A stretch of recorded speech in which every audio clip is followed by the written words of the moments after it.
Hello friends, welcome back to your favourite channel Jago India Jago. Friends, आज हम एक बहुत ही इम्पॉर्टेंट सब्जेक्ट पर डिस्कस करने वाले हैं, mutual fund versus stock market.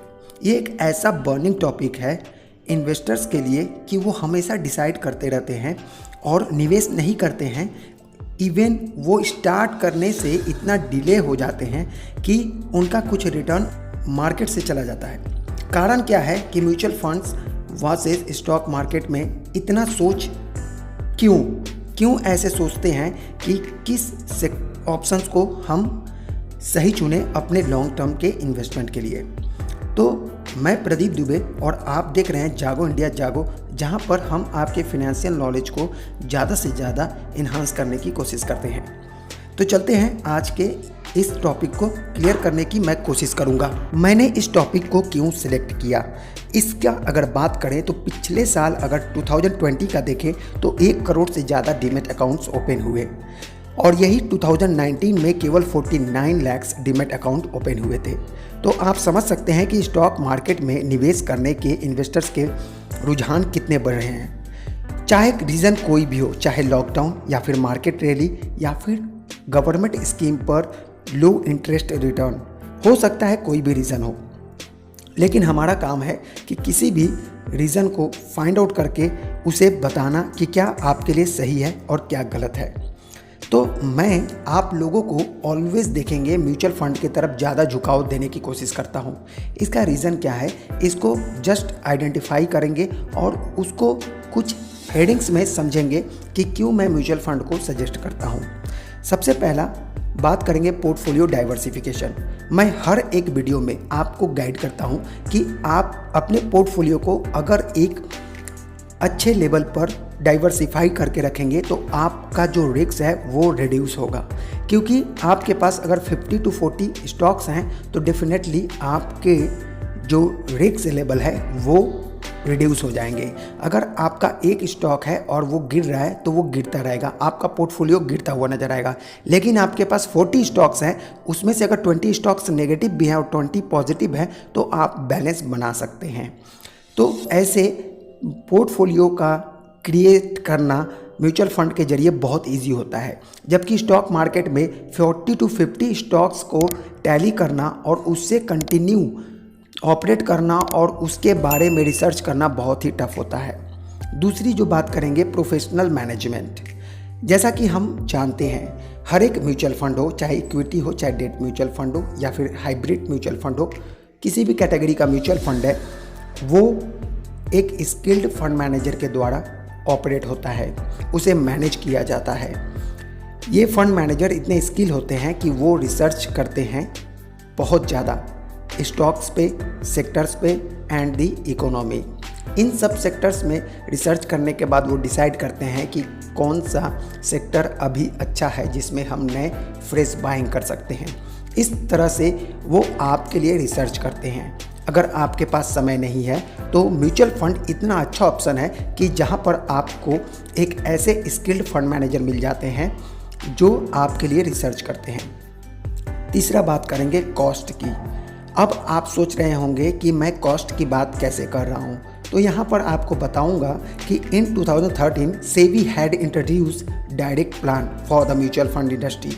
आपको भी पता है, देखेंगे 1 जनवरी 2013 से सारे direct mutual fund scheme launch हुए। उससे ये फ़ायदा हुआ इन नए निवेशकों को कि उनका इन्वेस्टमेंट में लागत था वो कम हो गया। एक एग्जाम्पल्स के जरिए आपको समझाना चाहूँगा। कोटक स्टैंडर्ड मल्टी कैप, जो कि अभी इक्विटी म्यूचुअल फंड में सबसे लार्ज म्यूचुअल फंड है, उसका अगर देखें उसका 1.64% एक्सपेंस रेशियो है अगर आप रेगुलर प्लान लेते हैं तो। लेकिन यही आप अगर डायरेक्ट प्लान चूज़ करते हैं तो आपको केवल 0.7 एक्सपेंस रेशियो देना पड़ता है। इसका मतलब ये हुआ कि रेगुलर और डायरेक्ट प्लान में आपका डिफरेंस हुआ 0.94%, ऑलमोस्ट 1% का। अगर डायरेक्ट और रेगुलर प्लान में आप 1% यहाँ पर आपको कॉस्ट कटिंग हो गया तो लॉन्ग टर्म में आपको कितना बेनिफिट होगा आप सोच सकते हैं और काउंट भी कर सकते हैं। इस पर मैंने बहुत सारे वीडियो बनाए हैं, प्लेलिस्ट में जाकर आप चेक कर सकते हैं। चौथा जो ऑप्शन है या हेडिंग कहें वो है वैरायटी ऑफ ऑप्शन। जब हम म्यूचुअल फंड की तरफ निवेश करते हैं तो हमें equity mutual fund, debt mutual fund, different asset class के mutual fund, international funds, gold funds, इस तरह के बहुत सारे ऑप्शन मिलते हैं। फॉर एग्जांपल अगर आपको बात करूं तो एक्टिव एंड पैसिव फंड भी अवेलेबल है म्यूचुअल फंड के कैटेगरी में। अब मान लीजिए कि आपको इंडेक्स को फॉलो करना है, तो इंडेक्स निफ्टी 50 को अगर फॉलो कर रहे हैं तो निफ्टी 50 के हर एक स्टॉक को बाय करने के लिए आपके पास इतनी अमाउंट होनी चाहिए। लेकिन अगर आप एक नॉर्मल कहीं पर सर्विस कर रहे हैं, जॉब कर रहे हैं, आपके पास पैसे की कमी है, लेकिन आप केवल 500 में या 1000 में यूटीआई इंडेक्स निफ्टी प्लान लेकर निफ्टी 50 को फॉलो कर सकते हैं। ये पॉसिबिलिटीज़ और केवल म्यूचुअल फंड ही आपको देता है। फिफ्थ हेडिंग की बात करें तो वो है इन्वेस्टिंग डिसिप्लिन।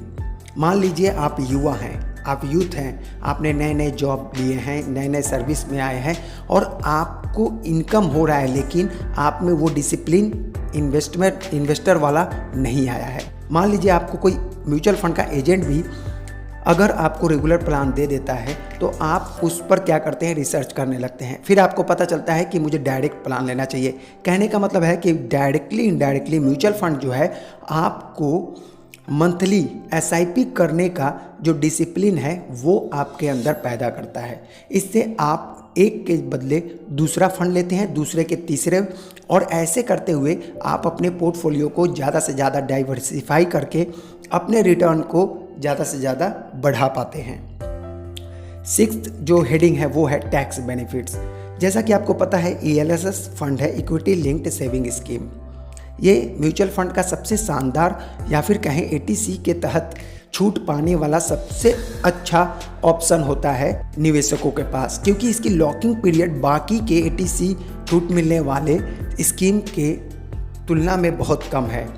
3 इयर्स का सिर्फ लॉकिंग पीरियड होता है और ELSS फंड में आपको सालाना 1.5 लाख का टैक्स डिडक्शन भी मिलता है ATC के तहत। फ्रेंड्स, ये 6 हेडिंग था। अब मैं बात करूंगा कंक्लूजन या फिर बॉटम अप की। अगर बॉटम की बात करें तो यहाँ पर अगर आप जानते हैं कि आप एक्सपर्टीज़ हैं या फिर आपने अच्छा रिसर्च किया है मार्केट पर, या फिर आपके पास इतना समय है कि आप अपने पोर्टफोलियो को वेल मैनेज कर सकते हैं, तो definitely you can invest in direct stocks, जहाँ पर कि आप अपने डायरेक्ट कंपनीज में निवेश करके आप उसके जस्ट लाइक पार्टनर बन जाते हैं। अब अगर आपके पास समय नहीं है, आप जॉब कर रहे हैं, सर्विस कर रहे हैं, कहीं पर बिजी हैं, तो आपके लिए म्यूचुअल फंड सबसे बेस्ट ऑप्शन होगा, जहाँ पर आपके लिए फंड मैनेजर आपके इन्वेस्टमेंट को मैनेज करता है। तो ये कुछ कोशिश है मेरी कि आपको बता सकूं कि म्यूचुअल फंड और स्टॉक मार्केट किस किस के लिए अच्छे हैं। आई होप कि गाइस आपको पसंद आया होगा। अगर वीडियो पसंद आया होगा तो लाइक ज़रूर करें और सब्सक्राइब करना ना भूलें। फिर मिलेंगे अनदर वीडियो के साथ, तब तक के लिए ta-ta bye bye and keep investing.